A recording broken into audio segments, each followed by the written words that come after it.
কালকে আমার বাড়িতে কাজ, আজকেও দেখো কাঠ মিস্ত্রি কাজ করছে। কাঠ মিস্ত্রিটাই বাকি ছিল, আজকে আবার কাঠ মিস্ত্রি কাজ করছে। আর এদিকে নিচে কাঠ মিস্ত্রি কাজ করছে, ওইদিকে ছাদে প্যান্ডেলে তোমাদের দেখিয়েছিলাম বাঁশ বাঁশ লাগানো হয়ে গেছে। আজকে যে কাপড় লাগাতে এসেছে। এইদিকে এটা আমার ভাসুর আর এটা জামাইবাবু, ওরা আলোচনা করছে। সব সাদা কাপড় দিয়ে প্যান্ডেল হচ্ছে, কাপড় লাগাচ্ছে এখন। কত রিক্সে কাজ করে দেখো লোকেরা। এদিকে পিছনে আমার সবুজে সবুজ, আমার বাড়িতে অনেক গাছ।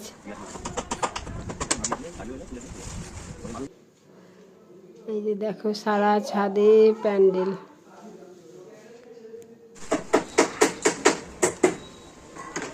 এইদিকে প্যান্ডেল হচ্ছে, এইদিকে